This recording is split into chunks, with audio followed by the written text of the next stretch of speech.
Hey, it's been a while. I missed last week's weekly recap because of something I'll discuss later at the end of the video. For now, let's jump right into the 3 tech talks of the week. I've got some pretty good ones this week. Let's start once more in everyone's favorite dungeon, Halls of Infusion. Before you face the final boss, there's going to be one caster at the end of the bridge that's fairly dangerous. She does a lot of damage to your entire group, and on higher keys can potentially one-shot if you're not careful. Most of her damage comes from Inundate, an ability with a fairly long cast time. Unfortunately, you cannot line of sight Inundate, but what you can do is outrange it. So range DPS and healers alike can stay at max range, and when Inundate finishes its cast, a projectile will not be shot at them. They will take 0 damage. On paper, this is flawless, it's a fantastic idea, but in practice it's not so easy. It's because this mob often spawns a swirly that makes your tank move around a lot. Not to mention the incoming waves throughout the fight. So while yes, you will want to be at max range for as long as you can, there's a good chance you won't be able to perfectly pull this off. And with that, we'll jump to our second tech talk of the week in Neltharus. I have in a previous week discussed how you can use Neltharus chains to instantly kill a whole bunch of mobs.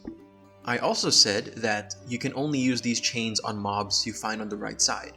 So phoenixes, hunters, trainees, and the miniboss. I've got good news for you. While yes, you can only trip the traps on these mobs, the small AoE explosions that occurs when you trip the wire does affect other mobs. So in this clip, my tank pulls the mobs from the left all the way to the right. We pull a few hunters and a few phoenixes, and we use all of our chains on it.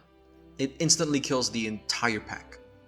Doing this essentially grants us another use of the chains. So we pull the mobs on the left to the right, we use the chains to kill them, we go left to the mammoth, kill the mammoth, and by the time we kill the mammoth, our chain cooldown has reset. We go back to the right and we use another set of chains, we kill the boss, and then we use one last set of chains after that. If we have another opportunity to use chains, why shouldn't we? It's a pretty cool trick, and if you know your tank, you should try and get them to do this. Okay, we're at the last tech talk, and it's by far the least interesting of the 3. Because I'm pretty sure everyone already knows what it's about. This is the second time we've seen Incorporeal, and this time around we can actually mind control them. And mind controlling them is a pretty big deal. If you have a Death Knight or a Priest, Death Knight uses Control Undead, and Priest use Dominate Mind, you can take control of these mobs. They will continue casting their thing, and effectively grant all nearby enemies 5 to 10% damage reduction. And 10% is nothing to scoff at.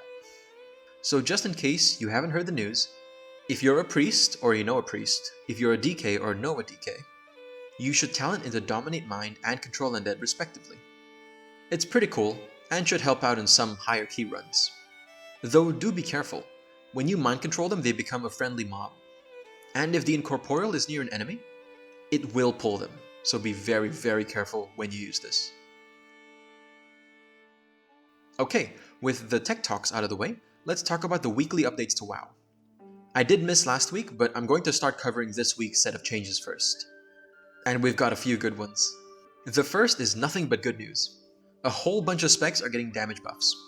This includes Blood DK, just a flat 6.5%.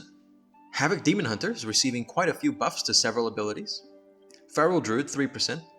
Beastmaster and Marksman receive a minor buff. Windwalker gets 3%. Shadow Priest had minor tuning to their AoE and single target. It's not strictly a buff, it is technically a nerf, but Shadow Priest was overperforming anyway, so whatever.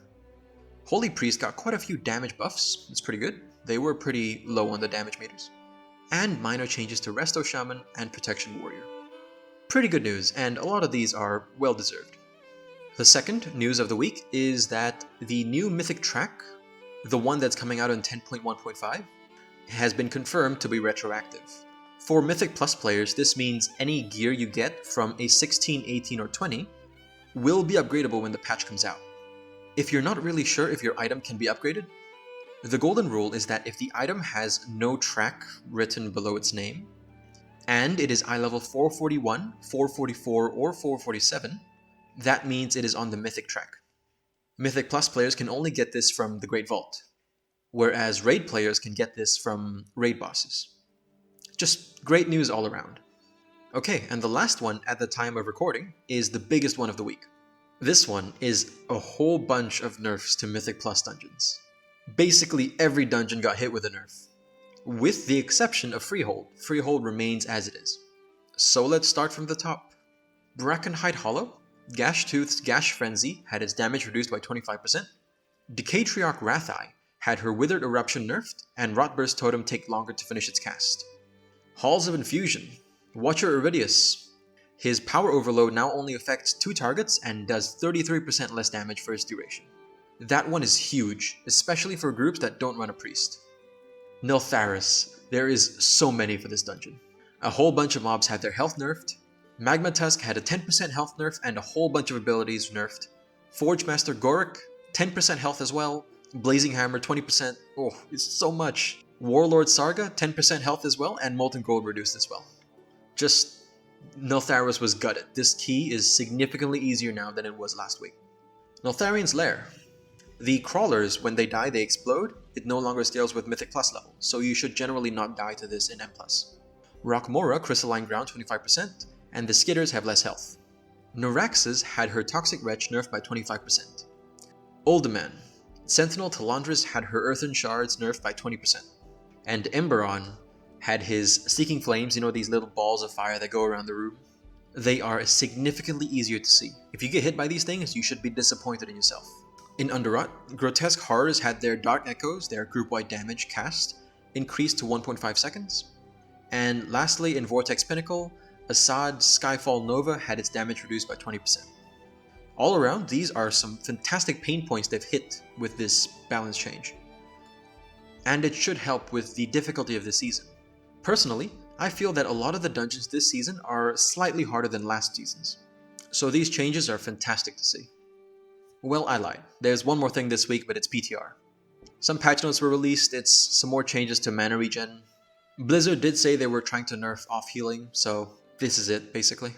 A few more balance changes to mages, I'll put them up real quick. Holy Paladin receiving continuous changes. Pretty normal PTR stuff, nothing that really stands out. Okay, I assume that most of you are caught up on what happened last week, but just quick rapid fire, I'll list all the things that happened last week. They nerfed a few raid encounters.